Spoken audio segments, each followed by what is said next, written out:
마태복음 24장 15절에서 28절 말씀, 성전 파괴와 재림의 날이라는 제목을 가지고 하나님 말씀 보도록 하겠습니다.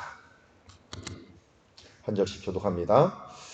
그러므로 너희가 선지자 다니엘이 말한 바 멸망에 가증한 것이 거룩한 곳에 선 것을 보거든 읽는 자는 깨달을진저 그때 유대에 있는 자들은 산으로 도망할지어다. 지붕 위에 있는 자는 집 안에 있는 물건을 가지러 내려가지 말며 밭에 있는 자는 겉옷을 가지러 뒤로 돌이키지 말지어다. 그날에는 아이벤 자들과 젖먹이는 자들에게 화가 있으리로다. 너희가 도망하는 일이 겨울에나 안식일에 되지 않도록 기도하라. 이는 그때 큰 환란이 있겠습니다. 창세로부터 지금까지 이런 환란이 없겠고 후에도 없으리라. 그날들을 감하지 아니하면 모든 육체가 구원을 얻지 못할 것이나 그러나 택하신 자들을 위하여 그날들을 감하시리라. 그때 사람이 너희에게 말하되 보라 그리스도가 여기 있다 혹은 저기 있다 하여도 믿지 말라. 거짓 그리스도들과 거짓 선지자들이 일어나 큰 표적과 기사를 보여 할 수만 있으면 택하신 자들도 미혹하리라. 보라 내가 너희에게 미리 말하였노라. 그러면 사람들이 너희에게 말하되 보라 그리스도가 광야에 있다 하여도 나가지 말고 보라 골방에 있다 해도 믿지 말라. 번개가 동편에서 나서 서편까지 번쩍임 같이 인자의 임함도 그러하리라. 죽음이 있는 곳에는 독수리들이 모일 것이니라. 아멘.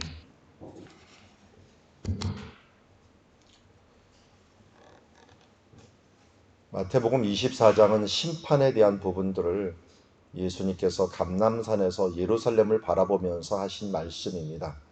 15절 말씀도 예루살렘 성전을 향하여 하신 말씀이라 할 수 있습니다. 특별히 선지자 다니엘이 말한 바 멸망에 가증한 것이 거룩한 곳에 선 것을 보거든 이라고 얘기하고 있습니다. 이 말씀은 이미 이루어진 것이고 또 이루어질 것을 의미하고 있습니다. 먼저 다니엘이 예언한 것의 1차적인 것은 헬라 시대 때 한번 이루어졌습니다. 헬라 시대 때 안티오쿠스 4세라고 하는 북방 왕이 와서 예루살렘에다가 주피터 신전을 세워놓고, 그야말로 제우스 신전이죠. 신전을 세워놓고 거기에서 하나님의 이름을 모욕되게 하고 그리고 제사를 금하였던 일들이 있어갖고 이것 때문에 마카비 혁명이라고 하는 것이 주전 167년에 일어나게 되는 계기가 되었습니다. 그래서 독립을 한 차례 이루었다가 이제는 주후 70년에 멸망을 하면서 이곳이 버려진 바 되었다가 이제 이슬람이 오면서 이곳에 그들이 원하는 회교도 사원을 만들게 되었습니다. 어떻게 보면은 지금도 치욕적인 장소일 수도 있고, 그러나 그나마 회교도들은 모세 오경을 인정하고 알라라고 하는 하나님, 이 이스라엘이 인정하는 하나님을 조금 변칙적으로 인정하긴 하더라도 그래도 인정하는 바가 있기 때문에 더 하지는 않을지 모르지만 이 완벽한 이단들이 이제 또 들어오거나, 지금도 저는 이단이라고 보는데요, 완벽한 더 치욕스러운 것들이 오거나 할 때 이제는 그때가 마지막 때가 아닐까 하는 것을 예수님께서 지금 예언하고 있습니다.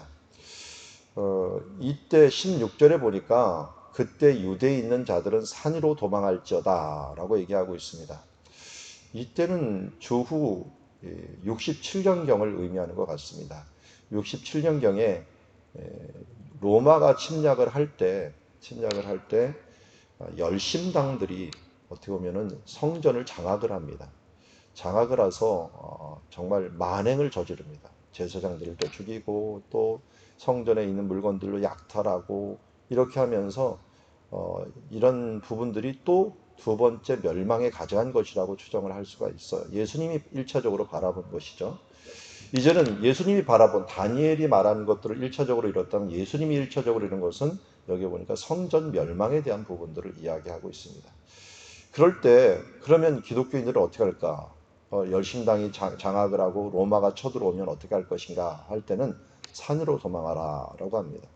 근데 예루살렘도 산인데 또 산 어디로 도망가라는 말인가?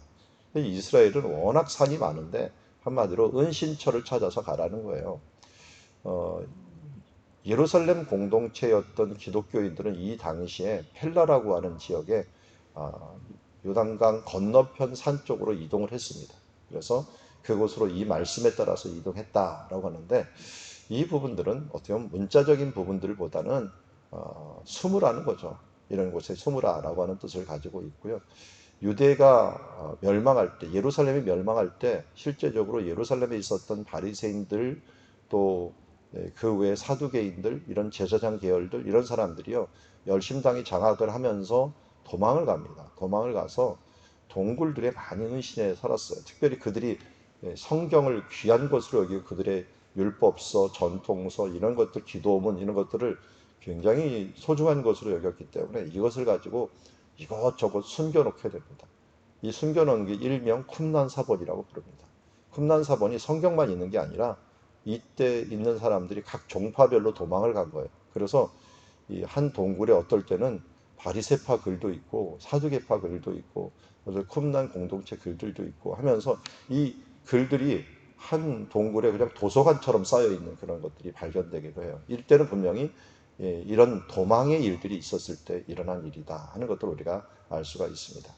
그런데 이때 재앙이 일단 도망하라고 하는 이유가 얼마 정도 대단한 시기냐? 지붕에 있는 자들은 집 안에 있는 물건을 가지러 내려가지 말라. 한마디로 이 하나님의 심판이 여러 가지로 임하는데, 어떨 때는 우리처럼 지금 전염병으로 임할 때도 있고요, 기근이로 임할 때도 있고요, 지진이로 임할 때도 있고요, 때로는 해일로 임할 때도 있고, 이 제일 많이 임하는 것이 전쟁입니다. 전쟁으로 임할 때인데, 하나님이 1차적으로 로마의 전쟁을 통하여 그들에게 이루어질 때, 그때는 뭐예요? 뒤를 돌이키지 말지어다. 차라리 그때는 또 고생할 사람들이 있는데 아이벤저들과 젖먹이는 자들에게 화가 있을 정도로 함께 가지 못한다는 거예요. 함께 가지 못한다. 그래서 너희가 도망하는 일이 겨울이나 안식일에 되지 않도록 기도하라. 겨울에는 질퍽질퍽하고 춥고 그래서 도망가는 것들, 또 그때는 전쟁이 일어나지도 않습니다. 그런데 이때 또 무식하게 전쟁을 일으키는 사람들이 있었어요. 겨울과 또 안식일 날을 골라갖고 유대인들이 안 움직이는 그런 기간 때 움직이면서 그들을 일부러 이때 공격했던 것이 안티오쿠스 4세 같은 헬라 왕이었던 것을 알 수가 있습니다. 이런 때 차라리 일어나지 않도록 너희는 기도하라. 이는 그때 큰 환란이 있겠습니다. 창세로 지금까지 이런 환란이 없겠고 후에도 없으리라. 예루살렘의 멸망, 이 부분들은 전무후무한 멸절이었다 하는 것들을 우리에게 알려주고 있습니다. 그런데 이것이 무엇과 연결이 되냐? 마지막 때의 이 심판과 또 연결이 됩니다.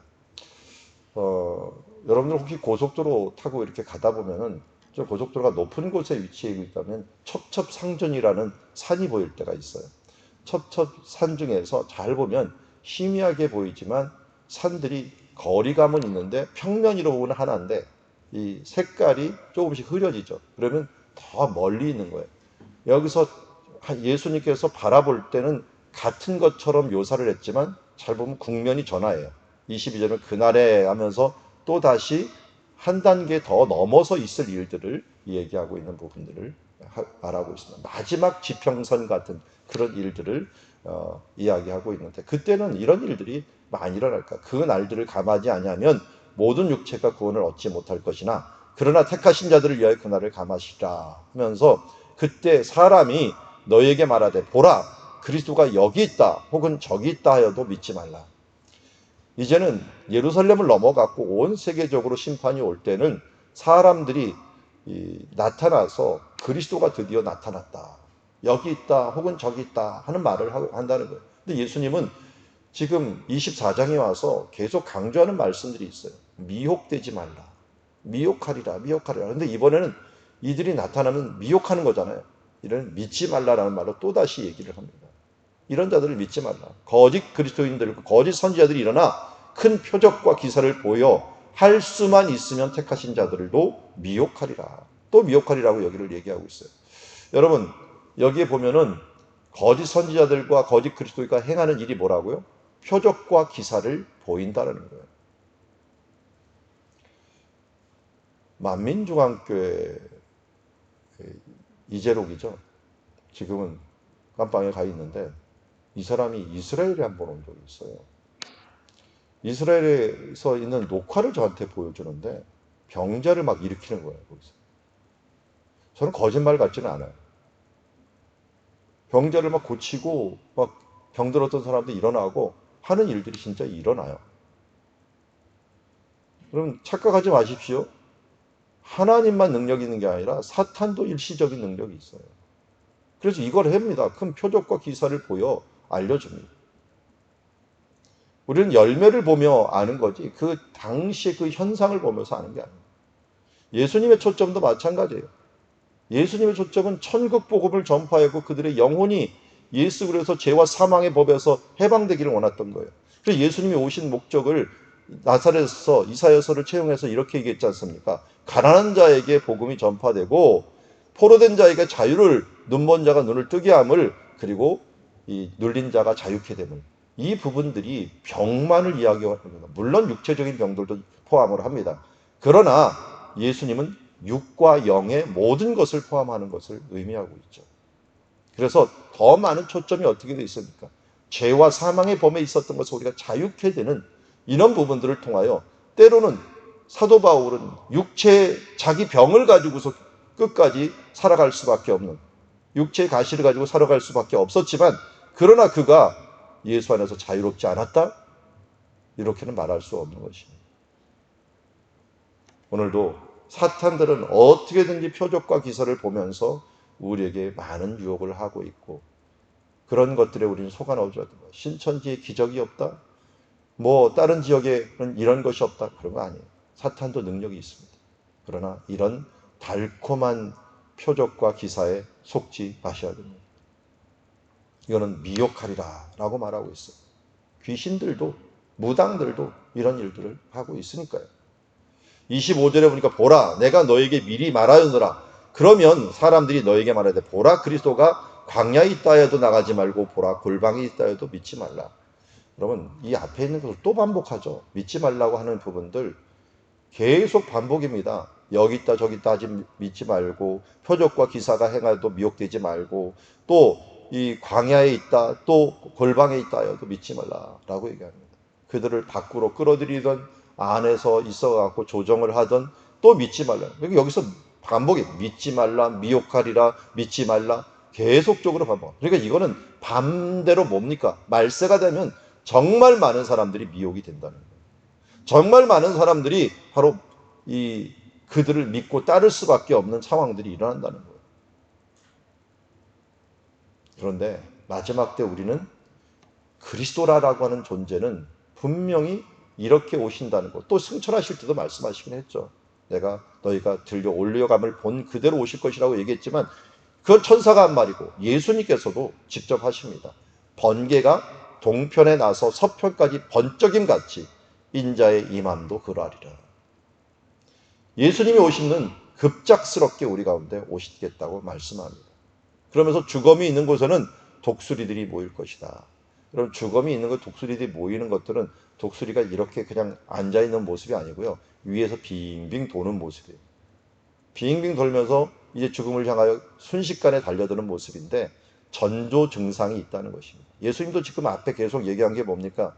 이 마지막 때는 이런 일들, 그야말로 기근도 있고 전쟁도 있고 죽음도 있고 거짓 그리스도 나타나는데 오늘 예수님께서 앞에 흰말이었던 거짓 그리스도에 대한 부분을 또 한 번 강조하고 우리들이 미혹되기 쉽기 때문에 여기 25절에 다시 이야기합니다. 보라 내가 너에게 미리 말하였노라.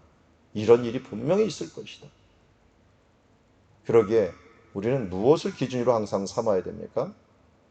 오늘 말씀대로 예수 그리스도께서 하신 말씀을 근거로 삼아서 이렇게 말하는 사람들은 우리는 성경의 기준에 의해서 그들이 아무리 큰 표적을 하고 아무리 큰 기사를 행하고 기적을 행한다고 할지라도 우리는 예수 그리스도의 말씀에 근거해서 그들의 미혹되지 않는 삶들을 살아야 될 줄 믿습니다. 마지막 때는 미혹의 세상입니다. 세상의 향락이 우리를 미혹하고 세상의 여러 가지 자랑들이 우리를 미혹하고 때로는 환난과 역경들이 우리 가운데 찾아와서 미혹을 하는 시대가 됩니다. 그러나 이때 우리가 놓치지 말고 주님 안에서 깨어서 아주 잠시 후에는 하나님 나라가 온다. 그리고 그 오는 것은 예수님께서 말하신 그대로 번개같이 임하실 것이나, 그러나 전조 증상이 우리 몸에 아프기 전에 대부분 전조 증상이 있는 것처럼 전조 증상이 이 마지막 때는 이렇게 일어난다 하는 사실들을 잊지 말고, 오늘도 말씀의 눈으로 말씀에 근거하여 이 세상을 바라보면서 이 세상에 미혹되지 않는 삶들 살아가기를 원합니다. 교회도 그렇고 사람도 그렇고 정말 똑똑하던 사람들이 이런 일들에 너무 잘 빠져요. 잘 빠져요. 그래서 보이스피싱이 어떻게 되나 그러는데, 보이스피싱에 제일 많이 속아 넘어가다는 사람들이 요새는 제일 똑똑하다는 20대래요. 여러분 60대, 70대가 보이스피싱에 속을 것 같죠? 그러니까 이 요새는 20대를 공략한다 그러더라고요. 똑똑한 척 하다가 당하는 그런 사람들이 워낙 많다. 그러니까 세상은 어떻게든지 변질이 되면서 우리를 미혹하고 행할 때마다 우리 불신의 또 문화가 또 일어나긴 하지만, 우리 이때 미혹되지 않도록 정말 하나님께서 매일 깨어 기도하지 않으면 나도 모르게 넘어진다 라고 하는 부분들을 잊지 말고 깨어 근신하여 주님 안에서 주님의 눈으로 주님의 말씀에 근거하여 선한 것에 힘쓰다 보면은 이제 약한 정욕으로 살려고 하기 때문에 욕심을 부리면은요 정말 무너지게 됩니다. 제가 지난번에도 한번 얘기했지만, 사기꾼들이 사기치기 제일 어려운 사람들, 어려운 사람들이 이것저것 다 빼놓고요 욕심 없는 사람이랍니다. 어떤 것에 욕심을 부리지 않으면 정말 그 사람을 속일 수 없다는 것. 나 그런 것에 관심 없어요. 내가 관심 있는 건 이런 거예요 하면은 그 부분들에 대해서 속이지 못합니다. 일확천금을 벌려고 하는 사람들은 속이기가 제일 쉽다는 거예요. 우리가 정말 욕심이 잉태하여 죄를 낳고 죄가 장성하여 사망을 낳는다 그러잖아요. 우리가 주 안에서 거룩한 욕심, 하나님을 향한 정말 사모함을 가지고 나간다면 이 세상에서 이런 미혹에 우리가 휘둘리지 않고 이런 것에 믿지 않고 오직 그의 나라와 그의 의를 바라오면서 승리하여 나갈 줄 믿습니다. 앞에 보면 이제 예루살렘인데요. 예루살렘에 대한 1차적인 멸망을 우리에게 말씀하였고, 아주 잠시 후에는 하나님께 심판이 있을 것이라는 것을 항상 잊지를 말기를 바랍니다. 오늘 큐티 책 보면은 존 오트리버그의 선택훈련이라고 하는 컬럼이 나와 있습니다. 그때 사람들은 이런 질문을 한다고 합니다. 왜 이 6살짜리 소년이 뇌종양이 걸려야 합니까? 왜 보스턴에서 폭탄 테러가 발생해야 됩니까? 왜 텍사스의 재난으로 무고한 사람들이 목숨을 잃어야 됩니까? 왜 제 자식이 집을 나갔나요? 왜 저희 부부가 갈라서야 했나요? 어째서 아무리 애를 써도 이 지독한 우울증을 떨쳐낼 수 없나요? 이렇게 많은 사람들이 이야기하지만 예수님은 가슴을 치며 묻는 우리에게 이렇게 대답하십니다. 내 친구들아, 잘 들어라. 이 세상에서는 온갖 끔찍한 일이 벌어질 것이다.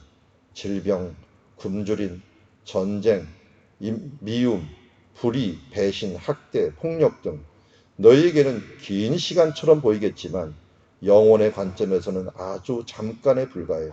아주 잠깐만 있으면 내가 돌아올 터니 나를 다시 보게 될 것이다. 그때 내가 틀어진 모든 것을 바로잡고 세상이 다시 태어날 것이다. 산통은 잊혀지고 기쁨이 이어질 것이다. 잠시 후에는 이 모든 것이 변화해서 새롭게 될 것입니다. 최근에 이론은 될 수 없다라고 하는 프로그램이 인기 있고, 거기에 임미숙이라고 하는 개그맨이 나옵니다. 30년 동안 공황장애를 앓다가 이제 다시 등장을 하게 되었는데, 그분 기독교 신앙이 너무 좋아서 그동안 주목을 하고 있었는데, 아니나 다를까 빛과 소금의 요번에 컬럼에 나왔더라고요. 거기에서 이야기는 자기가 공황장애를 앓았지만 정말 하나님밖에 없어서 하나님만 계속 붙들고 있었다. 30년 동안 하나님이 그렇게 기도를 하더라도 공황장애를 안 없애주세요. 심지어 약을 먹는지도 몰랐다가 극동방송 듣다가 어떤 사람이 공황장애를 얘기하고 자기의 병을 알았대. 그리고 그 다음에 약을 먹었는데 조금 나아졌는데 과잉 또 처방을 해버렸대요, 의사가. 그래갖고 약을 먹어도 안 됐대. 그래갖고 또 하나님께 그렇게 매달리면서 기도를 했는데 하나님이 그걸 30년 동안 없어지지를 않아갖고 그걸 그냥 끌어안고 왔더랍니다. 그런데 하나님이 그렇게 기도하다 보니까 이게 자기가 제일 걱정했던 것들, 아이를 못 낳고 또 아이에게 이런 우울증이나 공황장애 갈 줄 알았는데 그렇게 하나님을 붙들다 보니까 이것이 다른 사람에게 번져가는 게 아니라 자기한테 끝나고 말더래요. 그러면서 주변에 있는 사람들은 또 선한 영향력을 통해서 예수 믿고 나가는 모습들을 보면서 하나님을 붙드는 좋은 계기, 차라리 지금 활동을 하다 보니까 하나님을 더 친밀하게 못 붙드는 이런 부분들이 되었다 하면서 어떻게 보면 사도 바울이 내가 약할 때 강함이라 라고 하는 모습처럼 그의 가시, 어떻게 보면 그게 이 공황장애가 그의 가시가 되어갖고 30년 동안 어디 움직이지도 못하고 차를 못하니까 아이도 뭐 학부모 이런 데 가지도 못하고 아빠 보도 다 보내고 하면서 자신이 그 부분들을 감당해 왔지만 그러나 끝까지 하나님을 붙들면서 결국은 이곳까지 왔다라고 하는 말을 들었습니다. 여러분, 긴 것 같지만 하나님의 관점에서는 그 30년도 아주 잠시에 불과합니다.